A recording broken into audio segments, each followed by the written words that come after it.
Hi everybody, bienvenue à tous sur ma chaîne YouTube. Aujourd'hui, on va voir 5 expressions idiomatiques très utilisées en anglais. Et on va voir également où elles sont utilisées. Parce que comme vous le savez déjà, l'anglais ne se parle pas uniquement au Royaume-Uni. On peut le parler aussi au Canada, aux États-Unis et en Australie. Donc à chaque fois que je vais vous apprendre une expression, je vais vous expliquer où elle est utilisée et où elle est un petit peu moins utilisée. Les expressions, c'est très important quand on parle en anglais. Pourquoi? Parce que même en français, on utilise des expressions à longueur de journée quand on parle. Et oui, donc si toi aussi tu veux passer pour un natif quand tu parles anglais, reste bien jusqu'à la fin de cette vidéo parce que je vais te donner 5 expressions idiomatiques très utilisées par les natifs. Donc, assis-toi correctement, prends bien un cahier, un stylo pour tout noter et c'est parti!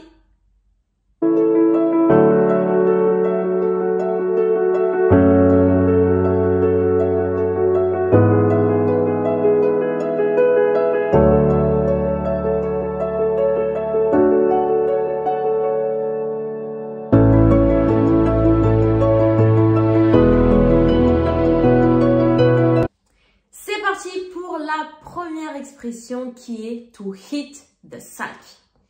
Alors, on se rappelle une chose déjà, on ne traduit jamais mot à mot une expression de l'anglais au français ou du français à l'anglais. Pareil, si vous avez une expression française que vous aimez bien utiliser, ne la traduisez jamais mot à mot parce que ça n'a aucun sens. Ok? Ça, même quand on l'a dit, en fait, finalement, ça n'a aucun sens, mais c'est une expression. Donc, quand on sait ce que ça signifie, ça a du sens. Mais sinon, une expression n'a pas de sens, littéral. Donc, à ne jamais traduire. Maintenant, to hit the sack. Hit, c'est le verbe frapper. Ok, the sack, le sac. Frapper le sac, ça n'a aucun sens, pareil. À votre avis, je vous laisse quelques instants pour essayer de deviner qu'est-ce que ça pourrait bien dire. Une idée? Non. To hit the sack, ça veut dire aller se coucher, aller dormir.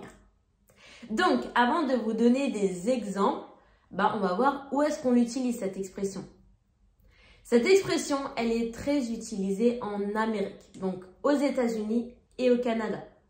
Au Royaume-Uni, elle n'est pas utilisée, donc vous ne l'entendrez pas.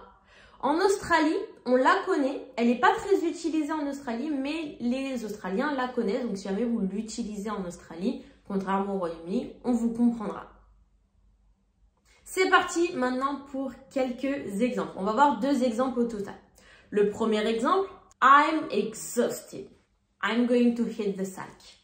Je suis crevée. Je vais aller me coucher. Deuxième exemple. She usually hits the sack around 10 p.m.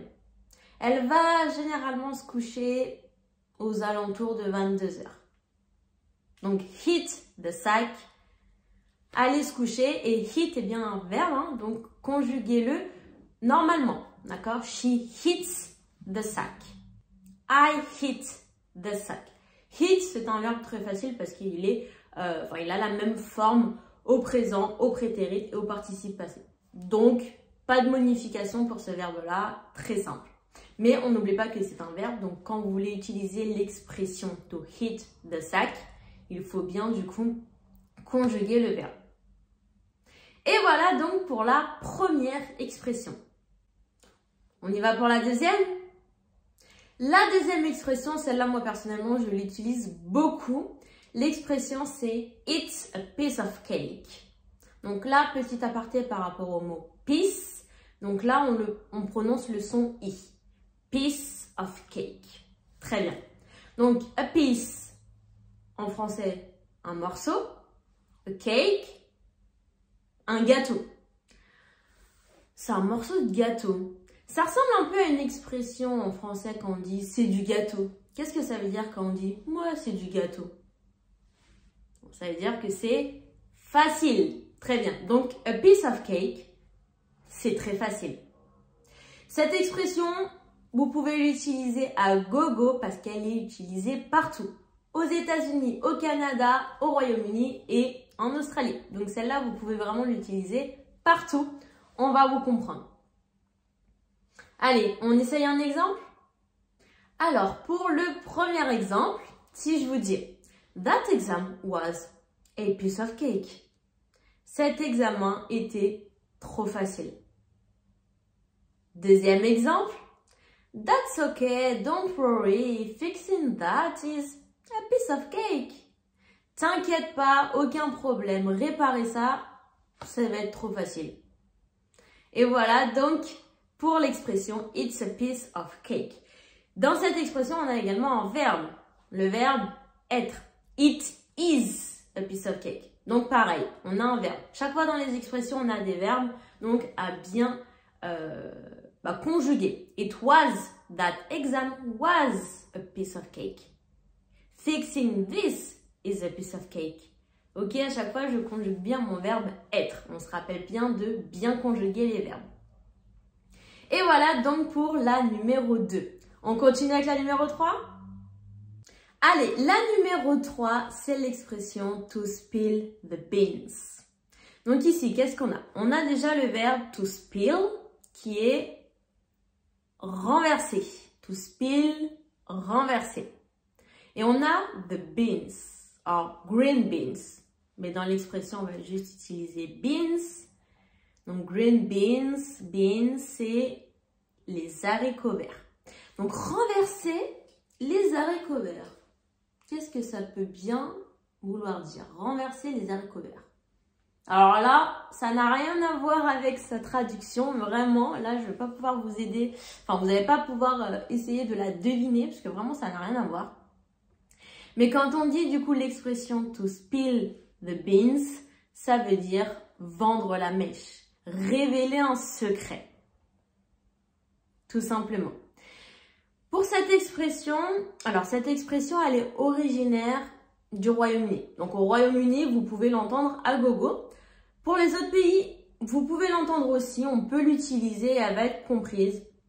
C'est juste qu'elle est originaire du coup du Royaume-Uni. Donc au Royaume-Uni, vraiment, vous pouvez l'entendre et l'utiliser à gogo.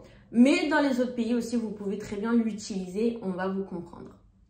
Allez, c'est parti pour le premier exemple qui est Who spilled the beans about the surprise party? Qui a vendu la mèche pour la fête surprise? Qui lui a dit? Who spilled the beans? Deuxième exemple. I didn't mean to spill the beans. It just slipped out. J'ai pas voulu révéler le secret. C'est sorti tout seul. Donc, spill the beans, révéler un secret ou vendre la mèche. Allez, maintenant, on passe à la numéro 4. Celle-là, c'est to cost an arm and a leg. Celle-là, on peut la deviner. Donc, si je la traduis mot à mot, coûter un bras et une jambe. On peut la deviner parce qu'on a une expression qui ressemble. En français, on va plutôt dire coûter les yeux de la tête. Quand quelque chose coûte les yeux de la tête. Est-ce que c'est cher, est-ce que c'est pas cher? C'est cher, c'est ça. Donc, to cost an arm and a leg, ça veut dire on l'utilise pour quelque chose qui coûte cher. Cette expression, elle est utilisée en Amérique, donc États-Unis, Canada. Pour, du coup, Royaume-Uni et Australie, on va plutôt dire to cost a bomb. Donc, to cost an arm and a leg, ça ne sera pas trop utilisé. Il faudra du coup remplacer cette expression par to cost a bomb. Du moins au Royaume-Uni et en Australie. On teste des exemples? Let's go! Le premier exemple, that designer bag cost an arm and a leg. Ce sac de marque coûte les yeux de la tête. Vraiment. Deuxième exemple. Going to that concert is going to cost me an arm and a leg. Aller à ce concert va me coûter une fortune, va me coûter une blinde. Et voilà donc pour les deux exemples. On continue avec la dernière expression. Et pour la dernière expression, eh bien là, vous allez pouvoir la traduire mot à mot parce qu'on a exactement la même expression en français. L'expression, c'est to break the ice. Donc, to break, casser, briser. The ice, c'est de la glace. Briser la glace, c'est une expression aussi qu'on utilise en français. Voilà, quand on veut dire détendre l'atmosphère. Briser la glace, c'est voilà. Quand l'atmosphère est tendue, on veut briser la glace, donc on veut détendre l'atmosphère. Cette expression est utilisée partout, donc dans les 4 pays, vous pouvez très bien l'utiliser. On va vous comprendre sans problème. Allez, c'est parti pour quelques exemples. Donc le premier exemple. He told the joke to break the ice at the meeting. Il a fait une blague, ou il a raconté une blague pour briser la glace, pour détendre l'atmosphère à la réunion.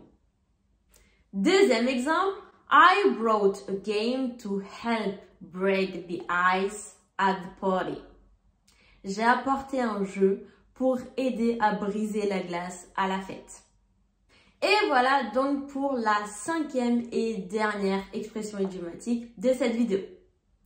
Et voilà, donc j'espère que cette vidéo t'aura plu et t'aura aidé à apprendre de nouvelles expressions. J'espère que tu ne connaissais pas déjà ces 5 expressions.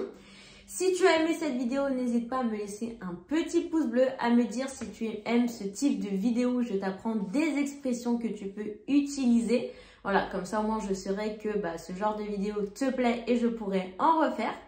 Si toi aussi tu veux en apprendre plus en anglais, commente tout simplement anglais ou alors tu peux m'envoyer un petit mail à cette adresse mail là, c'est moi qui recevrai et te répondrai directement à ton mail. Et voilà, donc n'hésite pas à tenter en commentaire des petites phrases en utilisant ces expressions pour t'entraîner. En attendant, on se dit à la prochaine pour la prochaine vidéo. Goodbye!